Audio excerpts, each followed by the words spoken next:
الذي هدانا لهذا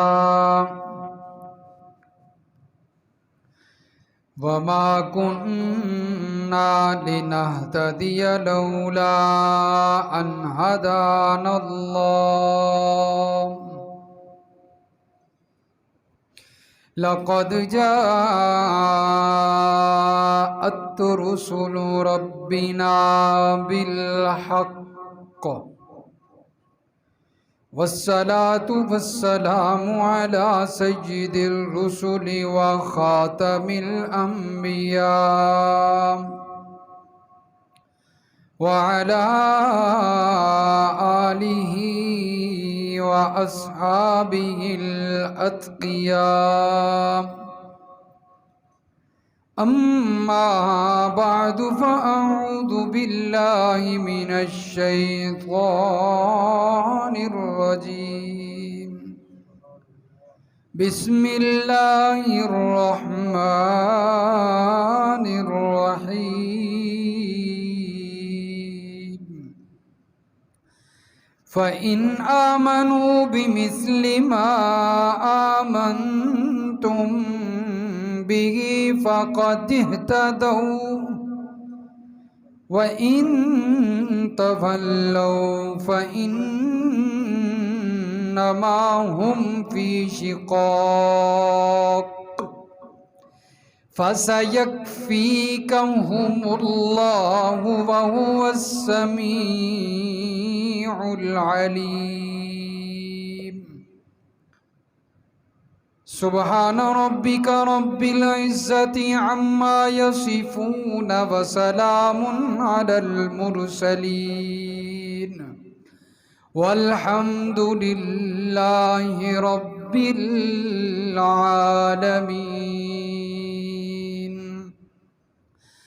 اللهم صل على محمد وعلى آل محمد كما صليت على إبراهيم وعلى آل إبراهيم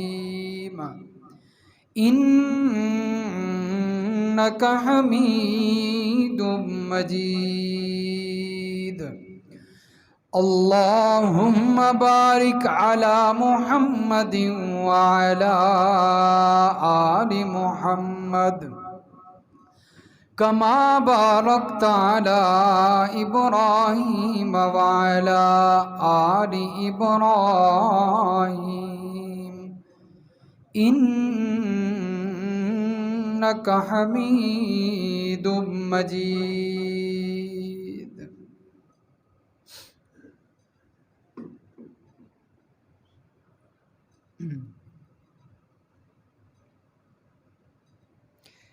انتہائی واجب الاحترام معزز سامعین، محترم بزرگوں، عزیز دوستو، السلام علیکم۔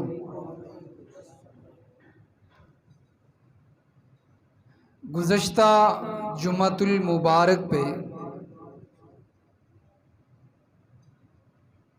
خلیفہ سوم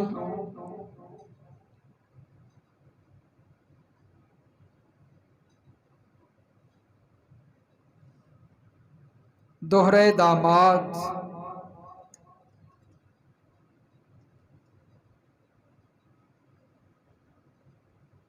سیدنا عثمان غنی رضی اللہ تعالی عنہ کی شان ذکر ہو رہی تھی۔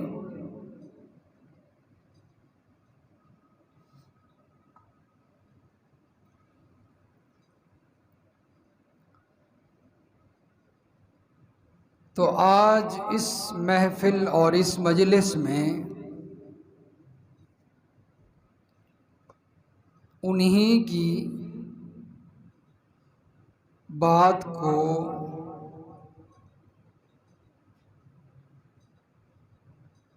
آگے لے کر چلتے ہوئے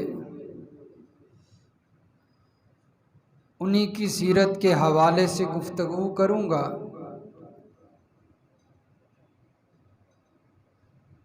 جس میں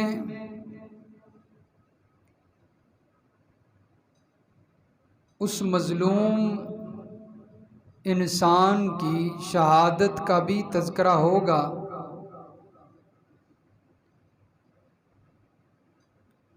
کہ کتنی دردناک شہادت تھی اور کتنا مظلومانہ طریقے سے حضرت عثمان غنی رضی اللہ تعالیٰ عنہ کو شہید کر دیا گیا۔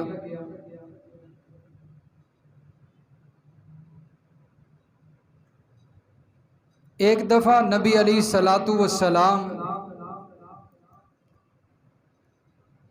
حضرت انس رضی اللہ تعالیٰ عنہ بیان فرماتے ہیں، نبی علیہ الصلاۃ والسلام کے بارے میں،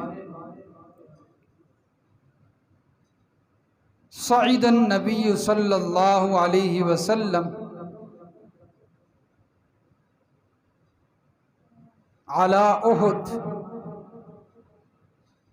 نبی علیہ الصلاۃ والسلام احد پہاڑ پر چڑھے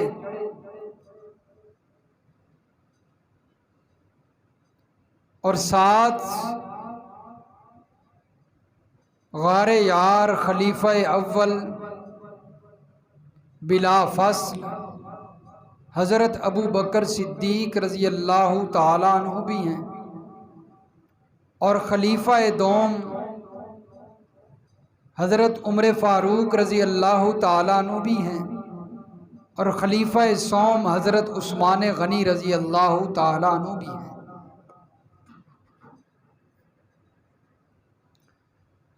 راوی فرماتے ہیں کہ وہ پہاڑ ہلنے لگا،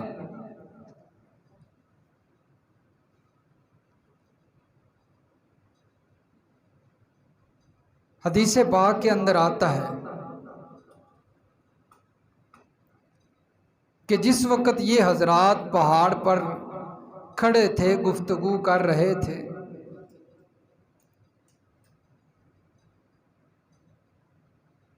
فرمایا فرجف قال اسکن احد، نبی علیہ الصلاۃ والسلام نے جس وقت وہ پہاڑ ہلنے لگا، راوی فرماتے ہیں کہ نبی علیہ الصلاۃ والسلام نے پہاڑ پر ضرب لگائی، ٹھوکر ماری اور کہا اسکن احد، اے احد ٹھہر جا۔ ہلتا کیوں ہے؟ ٹھہر جا۔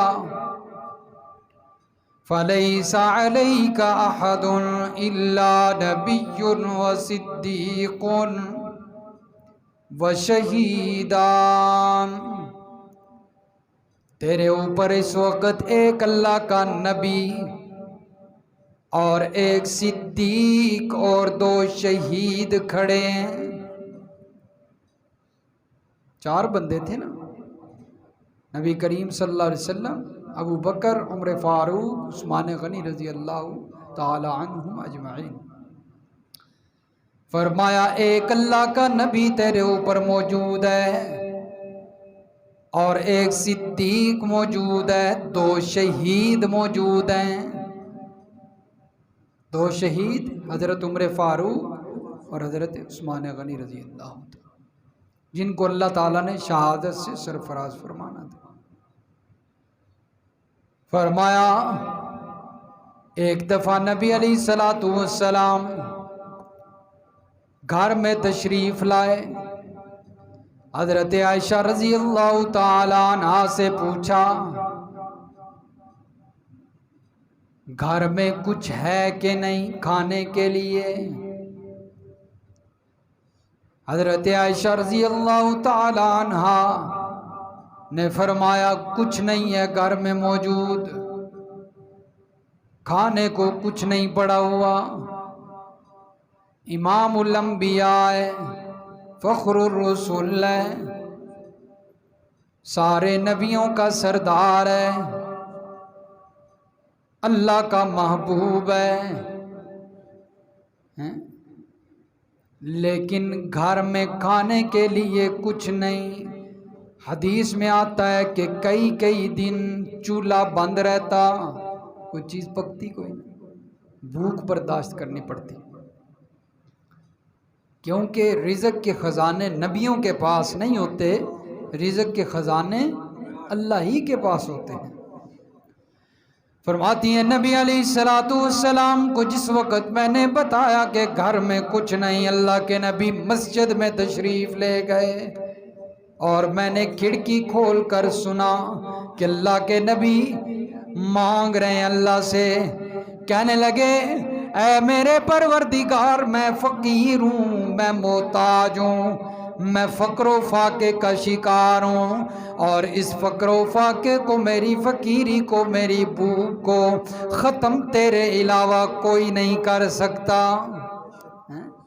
تیرے علاوہ میری اس محتاجی کو، میری اس بھوک کو کوئی ختم نہیں کر سکتا۔ یا اللہ میرے فقر و فاقے کو دور کر، مجھے عطا کر، کیونکہ عطا کرنے والا اللہ ہے، اور نبیوں کا عقیدہ بھی یہی ہے کہ عطا کرنے والا صرف اور صرف اللہ ہوتا ہے، اللہ کے علاوہ کوئی دینے والا نہیں ہوتا۔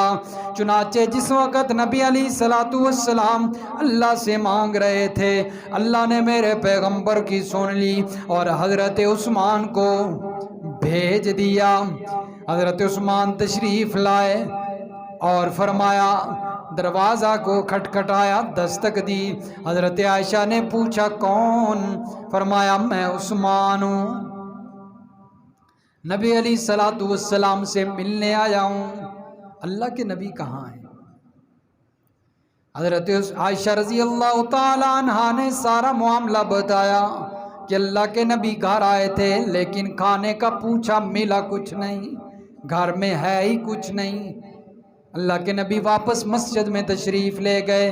حضرت عثمان کی آنکھوں سے آنسو آئے اور رونے لگے، فوراً واپس پلٹتے ہیں اور جاتے ہیں گھر سے ایک آٹے کا تھیلا لیتے ہیں، ستو لیا، کھانے پینے کا سامان لیا، اور فوراً میرے محبوب کے گھر میں حاضر ہو کر یہ سامان مہیا کیا، اور کہنے لگے حضرت عائشہ رضی اللہ تعالیٰ عنہا کو کہ آج کے بعد یہ چیز مجھے برداشت نہیں ہوگی کہ اللہ کے پیغمبر بھوکے رہ جائیں، اس لیے جب بھی سامان ختم ہو جائے تو عثمان کو پیغام بھجوا دینا، عثمان حاضر ہو جائے گا، عثمان آ جائے گا۔ نبی علیہ السلام تھوڑی دیر کے بعد گھر تشریف لاتے ہیں اور آ کر دیکھتے ہیں کہ گھر میں سارا سامان پڑا ہوا ہے۔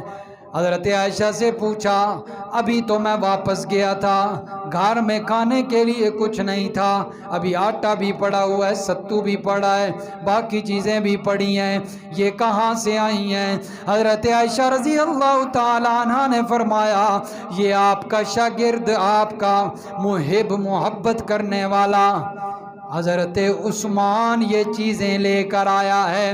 نبی علیہ السلام فوراً پھر واپس مسجد میں تشریف لے گئے۔ حضرت عائشہ نے دیکھا کہ نبی علیہ السلام اتنی جلدی میں واپس چلے گئے، پھر کھڑکی کھولی اور دیکھا نبی علیہ السلام یوں ہاتھ اٹھا کے اللہ کے سامنے مانگ رہے ہیں اور کہتے ہیں، اللہم انی رضیت عن عثمان فرض عنہ، فرض عنہ، فرض عنہ، اے میرے پروردگار میں عثمان سے راضی ہو گیا ہوں، میں فرش پر عثمان سے راضی ہوں، میں فرش پر عثمان سے راضی ہوں، اے میرے پروردگار تو عرش پر عثمان سے راضی ہو جا، تو عرش پر عثمان سے راضی ہو جا، تو عرش پر عثمان سے راضی ہو جا، 3 مرتبہ فرمایا۔ حضرت عثمان کی شان تو بہت زیادہ ہے، اور پھر اللہ حضرت عثمان سے میرے محبوب کی دعا کی وجہ سے کیسی راضی ہوئے، صرف حضرت عثمان سے راضی نہیں ہوئے بلکہ جو حضرت عثمان کی طرفداری کرے گا، پہرے داری کرے گا، چوکے داری کرے گا، حضرت عثمان کی عزت کی حفاظت کرے گا، حضرت عثمان کی ناموس کی حفاظت کرے گا، اللہ فرماتے ہیں میں اس سے بھی راضی ہو گیا ہوں۔ لَقَدْ رَضِيَ اللَّهُ عَنِ الْمُؤْمِنِينَ إِذْ يُبَايِعُونَكَ تَحْتَ الشَّجَرَةِ۔ صحابہ کرام نے، ایمان والوں نے حضرت عثمان کی عزت کی حفاظت کے لیے وعدہ کیا، اللہ نے حضرت عثمان کی پہرے داری کرنے والوں کے لیے بھی اپنی رضا کا سرٹیفکیٹ جاری کر دیا۔ صرف عثمان سے راضی نہیں، حضرت عثمان غنی رضی اللہ تعالیٰ عنہ بڑی شان ہے، بندہ بیان کرتا کرتا زندگی ختم ہو جائے لیکن ان کی شان ختم نہیں ہو سکتی۔ بہرحال چلتے چلتے وہ وقت بھی آیا کہ حضرت عثمان رضی اللہ تعالیٰ عنہ کو خلافت ملی۔ حضرت عمر فاروق رضی اللہ تعالیٰ عنہ کے بعد خلیفہ سوم مقرر ہوئے، مسلمانوں کے خلیفہ۔ حضرت عمر فاروق رضی اللہ تعالیٰ عنہ کی جس وقت شہادت کا وقت قریب، زخمی حالت میں 6 نام مقرر کیے۔ کتنے نام؟ حضرت عثمان غنی رضی اللہ تعالیٰ عنہ کا، حضرت علی رضی اللہ تعالیٰ عنہ، حضرت زبیر رضی اللہ تعالیٰ عنہ، 3 ہو گئے۔ حضرت عبد الرحمن بن عوف رضی اللہ تعالیٰ عنہ، حضرت طلحہ رضی اللہ تعالیٰ عنہ، حضرت سعد بن ابی وقاص رضی اللہ تعالیٰ عنہ۔ فرمایا میرے شہید ہونے کے بعد یہ 6 بندوں کی کمیٹی میں نے بنا دی ہے، یہ 6 مشورہ کریں گے اور اپنی اپنی رائے کے مطابق فیصلہ کریں گے کہ میرے بعد خلیفہ کون ہونا چاہیے۔ چنانچہ جس وقت حضرت عمر فاروق رضی اللہ تعالیٰ عنہ اس دنیا سے رخصت ہوئے اور جام شہادت نوش فرما لیا تو ان 6 کے درمیان مشورہ ہوا اور سب کی رائے حضرت عبد الرحمن بن عوف رضی اللہ تعالیٰ عنہ پر متفق ہوئی کہ یہ جو فیصلہ فرما دیں ہمیں منظور ہے۔ حضرت عبد الرحمن بن عوف رضی اللہ تعالیٰ عنہ نے فرمایا ٹھیک ہے پھر جو میں فیصلہ کروں گا سب کو منظور ہوگا۔ حضرت علی بھی موجود تھے، انہوں نے بھی کہا مجھے بھی منظور ہے۔ لوگ بڑی غلط باتیں کرتے ہیں، علی نے تو خود اپنا امام حضرت عثمان کو بنایا تھا۔ فرمایا علی تجھے بھی منظور ہے؟ ہاں۔ فرمایا مجھے بھی منظور ہے۔ حضرت عبد الرحمن بن عوف نے فیصلہ فرما دیا کہ حضرت عمر کے بعد حضرت عثمان خلیفہ نامزد ہوئے ہیں، ان کو ہم خلیفہ بناتے ہیں۔ حضرت علی رضی اللہ تعالیٰ عنہ کے بارے میں آتا ہے سب سے پہلے حضرت عثمان کے ہاتھ پر علی نے بیعت کی۔ حضرت علی نے سب سے پہلے بیعت کی اور حضرت عثمان کو اپنا خلیفہ مانا، اپنا امام مانا۔ جس وقت حضرت عثمان غنی رضی اللہ تعالیٰ عنہ کو خلافت ملی تو بڑے متحرک ہوئے، بڑی محنت کی، بڑی فتوحات کی، کئی علاقے فتح کر لیے۔ حضرت عمر فاروق رضی اللہ تعالیٰ عنہ تقریباً 22 لاکھ مربع میل پر حکومت کر رہے تھے۔ اس کے بعد حضرت عثمان غنی رضی اللہ تعالیٰ عنہ کی حکومت آئی۔ حضرت عثمان نے اتنے علاقے فتح کیے، اتنے علاقے فتح کیے کہ 44 لاکھ مربع میل پر اسلام کا قانون نافذ کر دیا۔ 44 لاکھ مربع میل تقریباً۔ تو بڑھتے چلے گئے، فتوحات ہوتی رہیں۔ حضرت حذیفہ بن یمان رضی اللہ تعالیٰ عنہ جہاد کے سلسلے میں ایک جگہ پر پہنچے، آذربائیجان جگہ کا نام۔ دیکھا کہ وہاں لوگ اختلاف کر رہے ہیں قرآن کی قرات میں، تو فوراً حضرت عثمان کو خبر بھیجی کہ یہاں تو بڑا شور مچا ہوا ہے، قرآن مجید کی قرات میں اختلاف ہو رہا ہے۔ کوئی کیسے پڑھتا ہے، کوئی کیسے پڑھتا ہے. تو یہ مختلف قراتیں تھیں پہلے. جیسا کہ آج بھی قراء حضرات جو تلاوت کر رہے ہوتے ہیں، بعض اوقات وہ قرآن مجید کی مختلف قراتوں کے ساتھ تلاوت کرتے ہیں، اور ایک عام بندہ جس کو نہیں پتہ وہ سمجھ رہا ہوتا ہے شاید غلط پڑھ رہے ہیں، کیونکہ وہ قراتیں مختلف تھیں. لیکن دیکھا کہ لوگ بڑا اختلاف کر رہے ہیں، یہ نقصان کی طرف جو ہے وہ یہ چیز بڑھ رہی ہے. فوراً حضرت عثمان غنی رضی اللہ تعالیٰ عنہ کو خبر بھیج دی. حضرت عثمان نے کمیٹی بنا دی جس میں صحابہ کرام کی کمیٹی بنائی گئی. چند افراد موجود ہیں. حضرت عثمان نے فرمایا جتنی بھی لوگوں کے پاس مختلف طریقوں سے ہڈیوں پر، ورقوں پر، چمڑوں پر قرآن لکھا ہوا موجود ہے، سب کے سب میرے پاس اکٹھا کر کے لے آؤ. سب میرے پاس اکٹھا کر کے لے آؤ. پھر حضرت عثمان غنی رضی اللہ تعالیٰ عنہ نے ایک قرات جو ہے وہ جمع کر کے اس پر فیصلہ کیا کہ آج کے بعد یہی قرات جو ہے وہ چلے گی اور اسی کی تلاوت ہوگی. اور وہ قرات کون سی تھی؟ جو اس وقت ہمارے پاس قرآن موجود ہے. یہ وہی قرات ہے جس کو حضرت عثمان غنی رضی اللہ تعالیٰ عنہ نے اپنی حکومت میں جمع کیا. اس لیے حضرت عثمان غنی رضی اللہ تعالیٰ عنہ کو جامع القرآن بھی کہا جاتا ہے. جامع القرآن. بڑی فتوحات ہوئی، بڑے جو ہے وہ کام انجام دیے، بڑھتے چلے گئے حضرت عثمان غنی رضی اللہ تعالی عنہ. اور پھر جس وقت اللہ تعالیٰ نے حضرت عثمان غنی رضی اللہ تعالی عنہ کو عزتوں سے نوازا اور انہی کی حکومت کے اندر پہلا بحری بیڑا بھی جو ہے وہ سمندر میں اتارا گیا. حضرت امیر معاویہ رضی اللہ تعالی عنہ کی جو ہے وہ قائد تھے، اور انہی کے ماتحت جو ہے وہ یہ پہلا بحری بیڑا سمندر میں جہاد کی غرض سے اتارا گیا. صحابہ کرام پھر سمندر کے اندر بھی گئے جہاد کرنے، دوسرے علاقے میں فتح کرنے گئے، پہلے نہیں تھا. اور یہ کام بھی حضرت عثمان غنی رضی اللہ تعالیٰ عنہ کے دور میں سر انجام پایا ہے. اتنی فتوحات، اتنی کامیابیاں، لیکن منافقین سے یہ بات ہضم نہ ہوئی. کفار سے تو یہ بات ہضم نہیں نہ ہوتی. مسلمان کو اللہ تعالیٰ عروج سے نوازیں، کفار اور منافقین سے یہ بات کہاں برداشت ہوتی ہے. چنانچہ منافقین سے یہ بات ہضم نہ ہوئی کہ حضرت عثمان غنی رضی اللہ تعالیٰ عنہ کو اتنی عزتیں مل گئیں، 44 لاکھ مربع میل پر ان کی حکومت ہے، اتنے لوگ ان کے ماننے والے ہیں. تو ایک یہودی تھا عبداللہ ابن سبا، عبداللہ ابن سبا. اس نے پروپگنڈا کیا اور لوگوں کو اپنے ساتھ جمع کرنا شروع کر دیا حضرت عثمان غنی رضی اللہ تعالیٰ عنہ کے خلاف، کہ یہ خلافت پہ نہیں رہنے چاہیے، ان سے خلافت واپس لی جائے.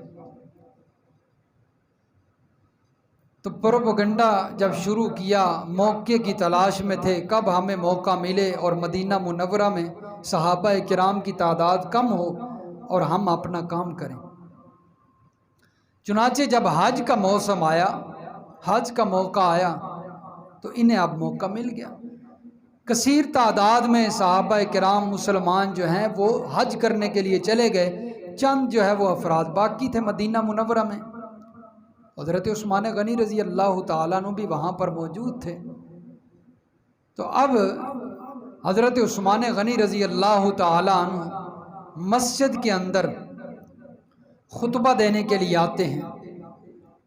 خطبہ دینے کے لیے کھڑے ہوئے تو انہوں نے پلان بنایا ہوا تھا منافقوں نے، یہودیوں نے، کہ کیا کیا کرنا ہے. تو مسجد کے ایک کونے سے ایک آدمی کھڑا ہوتا ہے اور کہتا ہے کہ ہم نے آپ کا خطبہ نہیں سننا. یہ کہنے کی دیر تھی کہ حضرت عثمان غنی رضی اللہ تعالیٰ عنہ خطبہ دے رہے ہیں اور مسجد سے آوازیں اور بلند ہونے لگیں، شور مچ گیا. سارے منافق کھڑے ہو گئے کہ ہم آپ کا خطبہ نہیں سنیں گے، ہم آپ کے پیچھے نماز نہیں پڑھیں گے. پہلے کہا کہ ہم نماز نہیں پڑھیں گے، پھر مسلمانوں کو مارنا شروع کر دیا۔ حضرت عثمان غنی رضی اللہ تعالیٰ عنہ پر پتھر برسانے شروع کر دیے، چنانچہ زخمی کر دیا اور پھر نکال دیا اور کہا کہ ہم اب نماز بھی نہیں پڑھنے دیں گے آپ کو۔ حضرت عثمان غنی رضی اللہ تعالیٰ عنہ کو اتنا مارا، فرمایا کہ جس وقت انہوں نے سخت مار دی تو حضرت عثمان غنی رضی اللہ تعالیٰ عنہ بے ہوش ہو کر گر پڑے۔ انہوں نے سمجھا کہ شاید شہید ہو گئے، چھوڑ کر چلے گئے۔ کچھ صحابہ کرام آئے، انہوں نے حضرت عثمان غنی رضی اللہ تعالیٰ عنہ کو اٹھایا اور گھر لے کر گئے، ان کا مرہم پٹی کیا۔ حضرت عثمان غنی رضی اللہ تعالیٰ عنہ کو نماز پڑھنے سے روک دیا، گھر میں بند کر دیا اور گھر کا محاصرہ کر لیا۔ صحابہ کرام واپس آتے ہیں اور آ کر مشورہ کرنے لگے، کیا ہم حضرت عثمان غنی رضی اللہ تعالیٰ عنہ کی حفاظت کیسے کریں؟ خلیفہ ہیں نا، خلیفہ کی حفاظت ہمارے ذمہ ہے۔ حضرت عثمان غنی رضی اللہ تعالیٰ عنہ کے پاس تشریف لائے اور آ کر کہنے لگے، آپ ہمیں اجازت دیں کہ ہم ان سے جہاد کریں اور ان منافقوں کو ختم کریں۔ حضرت عثمان غنی رضی اللہ تعالیٰ عنہ نے فرمایا، میں اپنی جان اور اپنی یہ زندگی تو ختم کروا سکتا ہوں، لیکن مدینہ الرسول کے اندر خون کی ندیاں نہیں بہا سکتا۔ میں نہیں چاہتا کہ میری وجہ سے اللہ کے محبوب کے شہر میں خون کی نالیاں بہہ جائیں، خون کی ندیاں بہہ جائیں، میں کبھی بھی نہیں یہی چاہوں گا۔ پھر فرمایا صحابہ کرام نے، اچھا آپ اجازت دیں ہم حفاظت میں پہرا دے کر محفوظ طریقے سے آپ کو مکہ چھوڑ آئیں، حضرت امیر معاویہ کے پاس شام میں چھوڑ آئیں۔ حضرت عثمان غنی رضی اللہ تعالیٰ عنہ فرمانے لگے، اے میرے ساتھیوں، میرے دوستوں، میں یہاں رہ کر شہید ہونا تو برداشت کر سکتا ہوں، لیکن محمد الرسول اللہ کا پڑوس نہیں چھوڑ سکتا، اپنے محبوب کا پڑوس نہیں چھوڑ سکتا۔ مجھے یہاں رہ کر پڑوسی بن کر شہید ہونا پسند ہے۔ منافقین نے جس وقت محاصرہ کر لیا، گھر کو گھیر لیا، صحابہ کرام نے اپنے بیٹوں کو حکم دیا، جاؤ حضرت عثمان غنی رضی اللہ تعالیٰ عنہ کے جا کر گھر پر پہرا دو اور ان کی حفاظت کرو، جس میں حضرت عبداللہ ابن عمر رضی اللہ تعالیٰ عنہ بھی موجود، حضرت محمد بن طلحہ رضی اللہ تعالیٰ عنہ بھی موجود ہیں، حضرت عبد الرحمن بن زبیر رضی اللہ تعالیٰ عنہ بھی موجود، بڑے بڑے کبار صحابہ، ان کی اولاد پہرا دینے والی۔ اور میرے دوستو سنیے، آپ کو غلط بتایا جاتا ہے، آپ کو غلط سنایا جاتا ہے۔ انہی صحابہ کرام کے بچوں میں پہرا دینے والے حضرت علی کے صاحبزادے حضرت حسن و حسین بھی موجود ہیں، حضرت حسن و حسین بھی موجود۔ ان کی آپس میں بڑی محبتیں تھیں، بڑا پیار تھا۔ لوگوں نے غلط بکواس کر کے لوگوں کے ذہنوں کے اندر غلط باتیں بٹھائیں کہ آپس میں یہ بھائی نہیں تھے، آپس میں نفرت کرتے تھے۔ اگر نفرت ہوتی، اگر بھائی چارہ نہ ہوتا، محبت نہ ہوتی، تو حضرت علی کبھی بھی اپنے بیٹوں کو حکم نہ دیتے کہ جاؤ عثمان کے گھر پر پہرا دو، بلکہ فرمایا کہ میرے بیٹو جاؤ، اپنی جان تو قربان کر دینا، لیکن عثمان کے وجود پر آنچ نہیں آنے دینی۔ چنانچہ یہ بھی پہرا دے رہے ہیں، محاصرہ کر لیا گیا، کھانا پینا بند کر دیا منافقوں نے، نہ کھانے دیتے ہیں نہ پینے دیتے ہیں۔ پیغام بھیجا حضرت علی رضی اللہ تعالیٰ عنہ کو، اے میرے بھائی علی، بڑے دن سے پیاسے ہیں، پانی بھی گھر میں ختم ہو چکا ہے، پیاس بھی ستا رہی ہے، مہربانی کرو یہاں پر پانی پہنچا دو۔ حضرت علی کو جب پتہ چلتا ہے فوراً تیاری کی اور مشکیزہ بھرا، حضرت عثمان کے گھر کی طرف روانہ ہوئے۔ جس وقت منافقوں نے دیکھا کہ علی پانی لے کر آ رہے ہیں، یوں بغل میں مشکیزہ ڈالا ہوا ہے، پانی سے بھرا ہوا، ان منافقوں نے وہیں سے تیر مارے اور اس مشکیزے کو ختم کر دیا، پانی بہا دیا۔ حضرت عثمان غنی رضی اللہ تعالیٰ عنہ پانی کی انتظار میں، حضرت علی نے جس وقت دیکھا کہ پانی تو ضائع ہو چکا ہے، عثمان کو کیسے پتا چلے، یہ نہ ہو قیامت والے دن عثمان میرا گریبان پکڑے اور کہے علی میں نے تو صرف تجھے پانی کا کہا تھا، تو نے تو وہ بھی مجھ تک نہیں پہنچایا۔ حضرت علی نے ثبوت کے لیے اپنی پگڑی اتاری، اپنی چادر اتار کر حضرت عثمان کے گھر میں پھینکتے ہوئے ثبوت مقرر کیا تاکہ عثمان کو پتہ چل جائے کہ علی پانی لے کر آیا تھا لیکن منافقوں نے نہیں آنے دیا، کھانا پینا بند کر دیا۔ لوگوں کو حضرت حسین کی شہادت تو نظر آتی ہے لیکن حضرت عثمان کی شہادت نہیں نظر آتی، نہیں سمجھ آتی۔ میرے بھائیوں، حضرت حسین کی شہادت بھی ہوئی ہے، وہ بھی پیاسے رہے ہیں لیکن تین دن وہ پیاسے رہے۔ حضرت عثمان غنی رضی اللہ تعالیٰ عنہ کی شہادت وہ شہادت ہے کہ شہادت سے پہلے 40 دن پیاسے رہے۔ کتنے دن؟ یہ نظر نہیں آتا، یہ پروپیگنڈا ہے سبائیوں کا، یہ پروپیگنڈا ہے کالوں کا کہ انہوں نے حضرت حسین کی شہادت کو بہت زیادہ بیان کیا تاکہ حضرت عثمان کی شہادت چھپ جائے، دب جائے۔ یہ وجہ ہے حضرت عثمان غنی رضی اللہ تعالیٰ عنہ کے 40 دن پانی بند رہا ہے۔ حضرت حسین کی شہادت کے موقع پر تو سبیلے لگا دیتے ہیں جی، انہیں پانی نہیں ملا تو ہم اس لیے سبیلے لگا کے، اب ان کو کیا ضرورت ہے پانی کی، لیکن وہاں تو پھر زمین سے پانی نکال لیا گیا، انہیں تو پانی میسر آ گیا تھا، حضرت عثمان کو شہادت تک پانی میسر نہیں آیا۔ کھانا پینا بند۔ حضرت عثمان غنی رضی اللہ تعالیٰ عنہ چھت پہ آتے ہیں اور تاریخی خطبہ ارشاد فرماتے ہیں،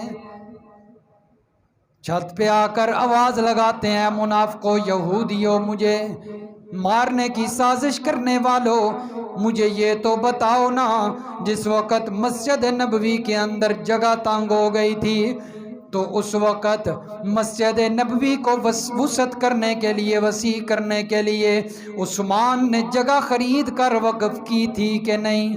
وہ کہنے لگے اللہ کی قسم کی تھی۔ حضرت عثمان نے کہا بدبختو، آج اسی مسجد میں عثمان کو نماز پڑھنے سے روک دیا گیا۔ کیا جس وقت مدینہ کے اندر صحابہ کرام کے لیے پانی کی قلت ہو گئی تھی تو یہودی سے کنواں خرید کر میں نے مسلمانوں کے لیے وقف کیا تھا کہ نہیں کیا تھا؟ کہنے لگے اللہ کی قسم آپ نے کنواں خرید کر مسلمانوں کے لیے وقف کیا تھا۔ کہنے لگے حضرت عثمان بدبختو، آج اسی کنویں سے عثمان کو پانی بھی نہیں پینے دیا جا رہا۔ حضرت عثمان غنی رضی اللہ تعالیٰ عنہ کہنے لگے جس وقت جیش العسرہ ہوا، غزوہ تبوک ہوا، اس وقت عثمان نے بیت المال کے لیے اونٹ اور گھوڑے میسر کیے کہ نہیں کیے، وقف کیے تھے کہ نہیں؟ کہنے لگے کیے تھے۔ اور حضرت عثمان فرمانے لگے آج بدبختو، اسی بیت المال سے حضرت عثمان پر کھانا بند کر دیا گیا۔ بڑی قربانیاں حضرت عثمان غنی رضی۔ پھر فرمایا 3 وجہوں سے قتل جائز ہے۔ کتنی وجہوں سے؟ 3 وجہوں سے قتل جائز ہے۔ پہلی وجہ، کوئی بندہ کسی کو قتل کر دے تو بدلے میں اس قاتل کو قتل کیا جاتا ہے، یہ واجب ہے، ضروری ہے۔ دوسرے نمبر پر کوئی بندہ شادی شدہ زنا کر لے، برائی کر لے، اور گواہی سے ثابت بھی ہو جائے کہ اس نے زنا کیا ہے تو اس بندے کو رجم کیا جاتا ہے، جائز ہے، اس کو قتل کرنا جائز ہے۔ تیسرے نمبر پر فرمایا کوئی بندہ اگر مرتد ہو جائے، نعوذ باللہ، اسلام کو چھوڑ دے قبول کرنے کے بعد، تو ایسے بندے کو قتل کیا جاتا ہے، یہ واجب القتل ہے۔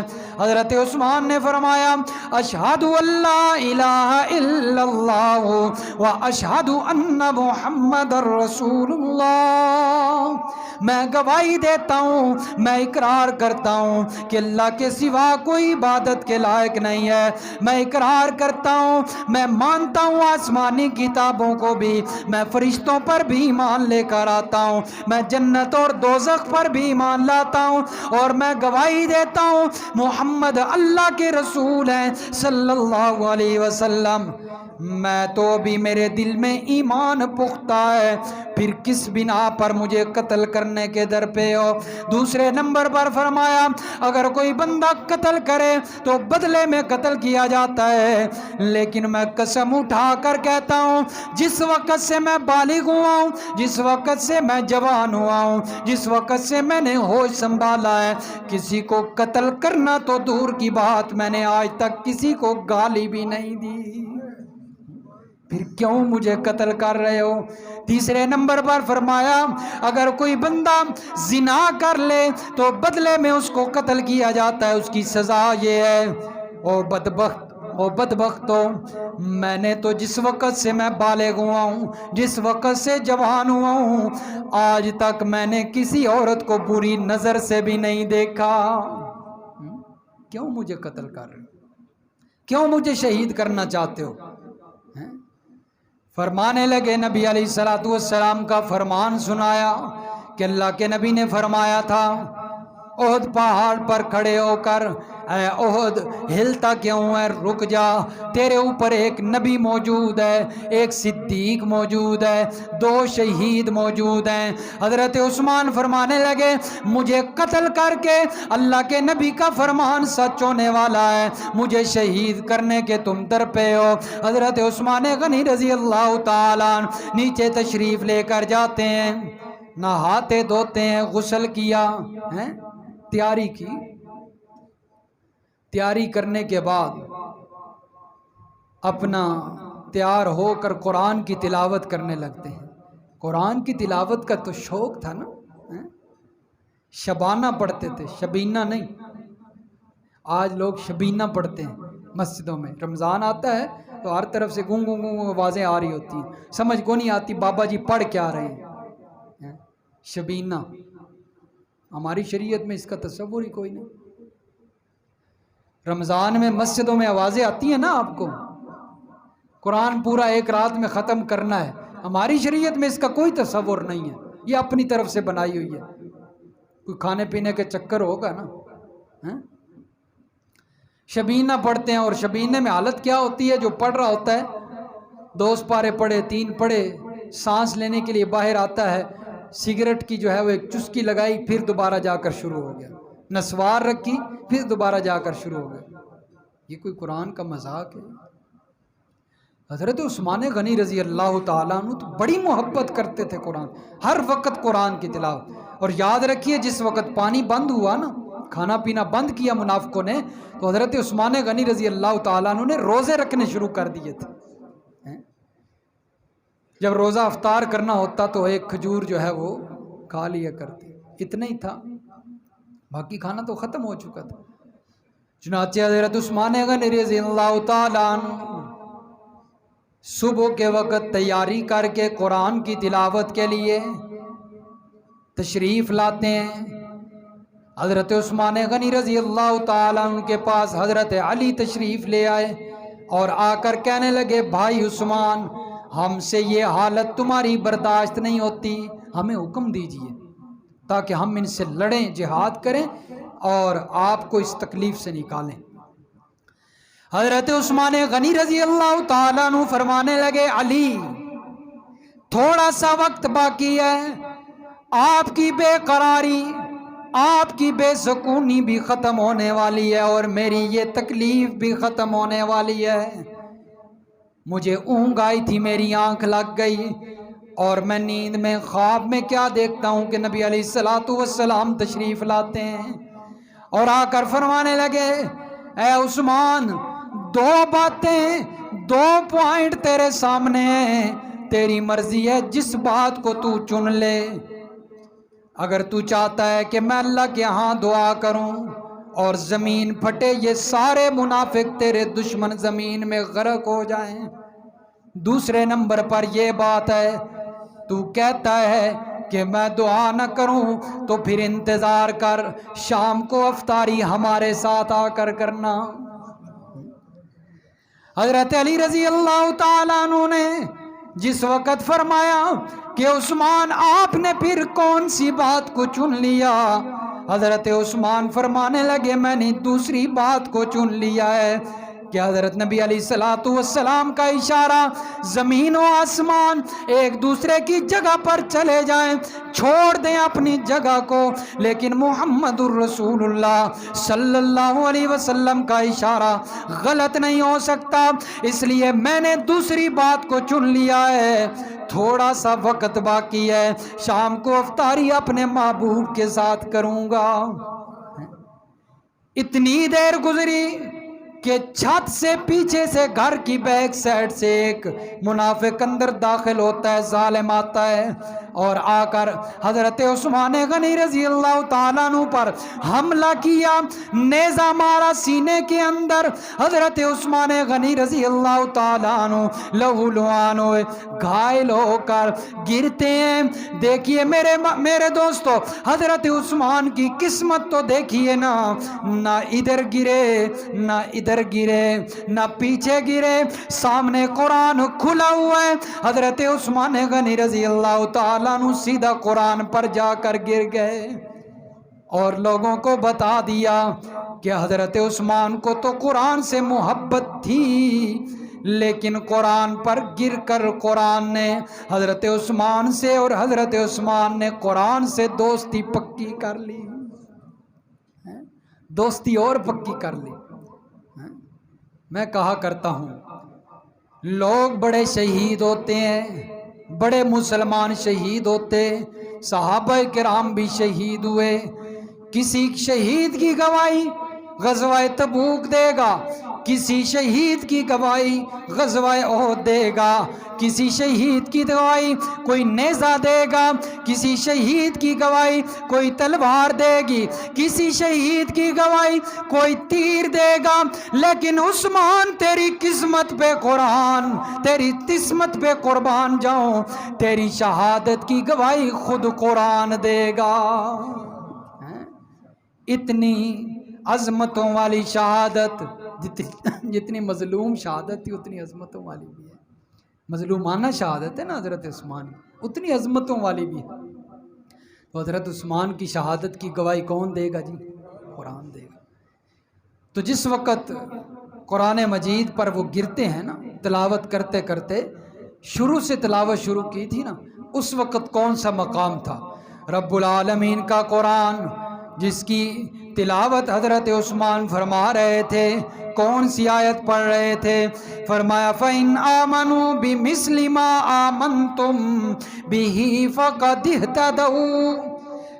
اگر ایمان لے کر آنا چاہتے ہو اے مسلمانوں، پھر تمہیں چاہیے ان لوگوں جیسا ایمان لے کر آؤ جو میرے محبوب پر ایمان لانے والے صحابہ کرام تھے۔ اگر چاہتے ہو کہ تمہارا ایمان قابل قبول ہو جائے تو پھر کن جیسا ایمان لاؤ؟ صحابہ جیسا ایمان لاؤ، فقد اہتدوا، پھر تم ہدایت یافتہ بن جاؤ گے۔ وَإِن تَوَلَّوْا فَإِنَّمَا هُمْ فِي شِقَاقٍ، اگر صحابہ سے منہ پھیر لیا، فرمایا پھر تمہارا ایمان قابل قبول نہیں، پھر تم صریح گمراہی میں چلے گئے ہو، صحابہ سے منہ نہیں پھیرنا۔ فَسَيَكْفِيكَهُمُ اللَّهُ، اے میرے پیغمبر، ان منافقوں کی طرف سے، ان کفار کی طرف سے اللہ تعالیٰ آپ کو کافی ہو جائے گا، اللہ تعالیٰ خود ان سے بدلہ لیں گے آپ کا۔ تو یہ آیت مبارکہ حضرت عثمان غنی رضی اللہ تعالیٰ عنہ تلاوت فرما رہے تھے۔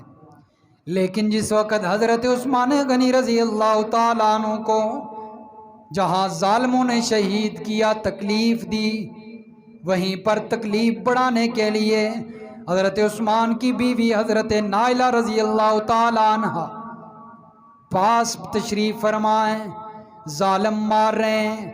حضرت نائلہ فرماتی ہیں، ظالموں کیوں مار رہے ہو میرے شوہر کو، کیوں تکلیف دے رہے ہو؟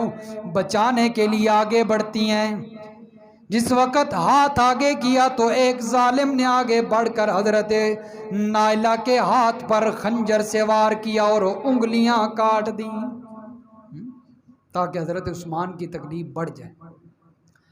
جس وقت حضرت عثمان غنی رضی اللہ تعالیٰ عنہ کو تکلیف زیادہ ہوئی اور کہنے لگے میری بیوی کا کیا قصور ہے، کیوں اسے مارتے ہو ظالموں، کیوں اسے تکلیف دیتے ہو؟ دل سے بد دعائیں نکلی اس ظالم کے لیے۔ کہنے لگے اللہ تعالیٰ تجھے اندھا کر دے، اللہ تعالیٰ تجھے ذلیل کر دے، اللہ تعالیٰ تجھے جہنم کے اندر غرق کر دے۔ یہ 3 بد دعائیں نکلیں حضرت عثمان غنی رضی اللہ تعالیٰ عنہ کے دل سے اس ظالم کے لیے۔ ایک جگہ پر میں نے پڑھا کہ امام ابن سیرین رحمہ اللہ فرماتے ہیں، اور ایک جگہ پر میں نے پڑھا کہ ابو قلابہ رحمہ اللہ ایک تابعی تھے، انہوں نے فرمایا۔ دونوں کے واقعات مختلف ملتے ہیں اسی ظالم کے بارے میں۔ ابو قلابہ رضی اللہ تعالیٰ عنہ فرماتے ہیں میں ایک دفعہ سفر کر رہا تھا، جا رہا تھا، راستے میں نے ایک بندے کو دیکھا، لنگڑا لولا ہے، میں نے اسے دیکھا کہ آنکھیں باہر نکلی ہوئی ہیں اور آوازیں لگا رہا ہے یا عثمان یا عثمان یا عثمان۔ ابو قلابہ قریب گئے اور پوچھتے ہیں من انت من عثمان، تو کون ہے تے عثمان کون جس کا تو نام لے رہا ہے، کس کی بات کر رہا ہے؟ تو اس نے اپنا واقعہ بتایا۔ کہنے لگا ابو قلابہ رحمہ اللہ تعالیٰ کو وہ ظالم انسان کہتا ہے اور اپنا واقعہ سناتا ہے، پوچھتے ہو مجھ سے کہ میں کون ہوں؟ میں وہی ظالم ہوں کہ جس وقت حضرت عثمان غنی رضی اللہ تعالیٰ عنہ کو شہید کیا جا رہا تھا، ان کی بیوی آگے بچانے کے لیے بڑھتی ہے تو میں نے اس کے ہاتھ اور انگلیاں کاٹ دیں۔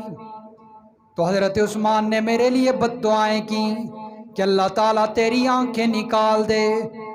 میں ایک دفعہ کھڑا ہوا تھا، کچھ لوگ حضرت عثمان غنی رضی اللہ تعالیٰ عنہ کی حمایت کے لیے جا رہے تھے، مدد کے لیے جا رہے تھے، تو انہوں نے ان کو پتہ چلا کہ یہ وہی ظالم ہے، تو انہوں نے میری آنکھیں بھی نکال دیں، مجھے لنگڑا لولا بھی کر دیا۔ تو 2 دعائیں تو حضرت عثمان غنی رضی اللہ تعالیٰ عنہ کی قبول ہو گئی ہیں، ذلیل بھی ہو گیا ہوں، آج یہاں پڑا ہوا ہوں، آنکھیں بھی نکل آئی ہیں۔ ایک دعا باقی ہے کہ حضرت عثمان غنی رضی اللہ تعالیٰ عنہ فرما رہے تھے کہ اللہ تعالیٰ تجھے جہنم کے اندر جو ہے وہ عذاب دے۔ تو اس دعا کا انتظار ہے اور مجھے یقین ہے کہ یہ دعا بھی پوری ہو کر رہے گی۔ تو حضرت عثمان غنی رضی اللہ تعالیٰ عنہ کی شہادت میرے دوستو بڑی مظلوم شہادت ہوئی ہے۔ بہرحال موقع تھا، میں نے آپ کے سامنے جو ہے وہ کچھ ان کی سیرت بیان کر دی۔ اب محرم الحرام شروع ہو چکا ہے تو ارادہ تو تھا کہ کچھ باتیں محرم کے حوالے سے بھی عرض کروں گا، کچھ مناہیات جن باتوں سے انسان کو اپنے آپ کو روکنا چاہیے جو ہم محرم میں کرتے رہتے ہیں، لیکن وقت بہت کم ہے، پھر آپ نے کہنا ہے کہ وقت بہت زیادہ لگاتے ہیں، کیونکہ آج کل ہمارا مزاج بن چکا ہے کہ ہماری اپنی کوئی محفل ہو، شادی کی محفل ہو، دوستوں کی محفل ہو، کوئی مداری لگ رہی ہو، کوئی تماشا لگا ہوا ہو، میچ ہو، وہاں پر تو ہم 3 4 گھنٹے بیٹھنا گوارا کر لیتے ہیں، لیکن دین کی محفل میں آدھا گھنٹہ بیٹھنا بھی گوارا نہیں کرتے۔ ہمارا مزاج بن چکا ہے، حقیقت بتا رہا ہوں، اس لیے آپ نے بھی کہنا ہے کہ اتنا لمبا ٹائم۔ بہرحال چند باتیں ہیں وہ سماعت کر لیں۔ ایک تو محرم الحرام 10ویں تاریخ کو ایک روزہ رکھا جاتا ہے جسے عاشورہ کا روزہ کہا جاتا ہے، تو اس کی بڑی فضیلت آئی ہے احادیث میں۔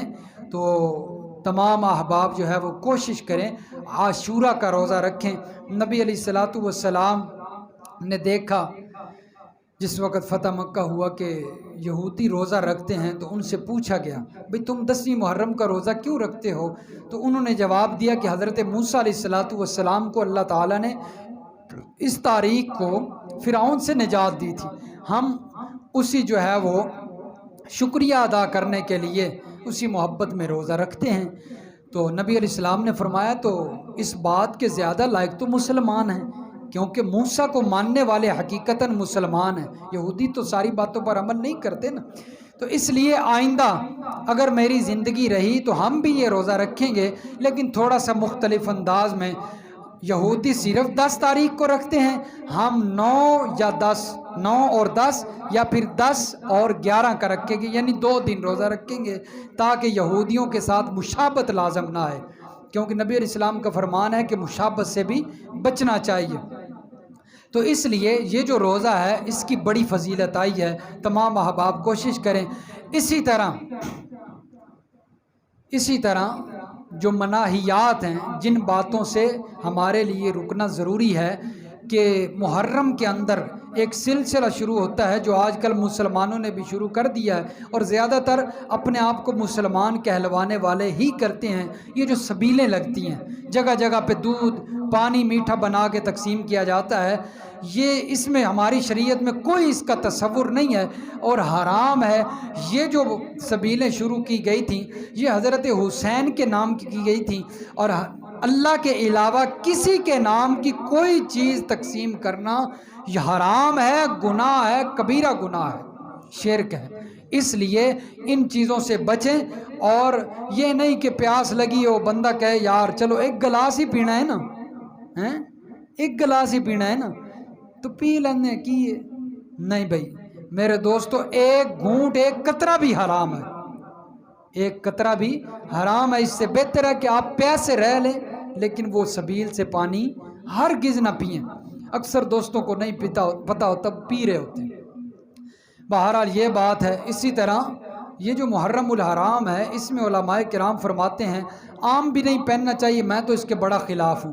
یہ جو کالا لباس ہے نا، کالا لباس آج کل نوجوانوں کا شوق بن گیا ہے، کالا لباس پہننا نوجوانوں کا شوق بن گیا ہے، تو میں اس کے بڑے خلاف ہوں۔ نہ بچوں کو پہنائیں نہ بڑے پہنیں، کیونکہ جب بچے پہنیں گے تو بڑے ہو گئے تو وہ شوق بنے گا، عادت بنے گی، وہ کہیں گے ہم دوبارہ لیں گے۔ اس لباس سے بچنا ہے، کیونکہ میں نے پہلے عرض کیا ہے کہ یہود و نصارہ یا کفار کے ساتھ جو وہ کام کرتے ہیں اس کام کو بھی نہیں کرنا چاہیے، اگرچہ وہ جائز ہے، تاکہ مشابہت لازم نہ آئے، ان کے ساتھ مشابہت لازم نہ آئے۔ میں دوستوں کو کہتا ہوں جس نے کالا لباس پہنا ہوتا ہے دیکھنے والا سمجھتا ہے کہ یہ وہی ہے، دیکھنے والا کیا سمجھتا ہے؟ یہ وہی ہے، شین ہے، شین ہے۔ تو اس لیے مشابہت سے بھی بچنا چاہیے، اور علماء نے فرمایا کہ محرم کے اندر تو پہننا سمجھے حرام ہے، عام دنوں میں جائز ہے لیکن بچنا بہتر ہے۔ محرم میں کیا ہے، کیونکہ ہر طرف آپ کو کالے لباس والے ہی نظر آئیں گے، اس لیے نہ پہنے آپ، تاکہ آپ کا مسلمان ہونا باقی رہے، کسی کو شائبہ بھی نہ ہو۔ تو اسی طرح اور بھی جو ہے وہ کئی چیزیں ہیں، کوئی دیگیں پکا رہا ہوتا ہے محرم میں،